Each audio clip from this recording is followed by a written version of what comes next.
அதுக்கான டேட்டா வேணா நான் உங்களுக்கு சொல்றேன். நீங்க வந்து பீகார் எடுத்துட்டீங்கன்னா 147% வந்து 1971க்கு பிறகாக மக்கள் தொகை அதிகரிச்சிருக்கு.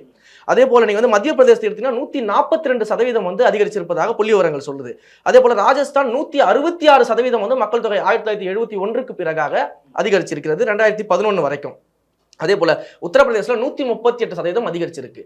ஆனா நம்மளுடைய தமிழ்நாடு நீங்க ஒரு எக்ஸாம்பிளுக்கு எடுத்துட்டீங்கன்னா ஏறத்தாழ 70ல இருந்து 75% தான் அதிகரிச்சிருக்கு. அப்போ இங்க நம்முடைய மக்கள் தொகை அதிகரிப்பை விட அங்க டபுள் மடங்கு அதிகமா இருக்கும்போது நீங்க வந்து எம்பி தொகுதிகளை அதிகம் பண்ணும்போது நமக்கு 8 9 தொகுதியோ 10 தொகுதியோ கிடைக்குதுன்னா அவர்களுக்கு 40 தொகுதி 80 தொகுதியாகும். 80ல இருந்து அவர்கள் 120க்கு போவார்கள், 130க்கு போவார்கள். அந்த ஒரு டபுள் ஜம்ப் வந்து அங்க வடமாநிலங்களுக்கு கிடைக்குது. இதன் மூலமாக இவர்கள் நிகழ்த்த நினைக்கக்கூடிய சதி என்னன்னா 543 ஃபிக்ஸ் பண்ணி தொகுதியை குறைச்சாலும் சரி, இல்ல அது ஃபிக்ஸ் பண்ணாம இன்னும் எண்ணிக்கை அதிகரிச்சு வடமாநிலங்களுக்கு அதிகரிச்சாலும் சரி, தமிழ்நாடு மற்றும் தென் மாநிலங்களுடைய ஆதரவே இல்லாமல் வடமாநிலங்களுடைய ஆதரவை மட்டுமே வைத்து ஆட்சி அமைப்பதற்கான ஒரு சதி வேலையில பாஜக ஈடுபடுது அப்படின்றதுதான் ஒட்டுமொத்த தென் மாநிலங்களினுடைய சந்தேகமும்.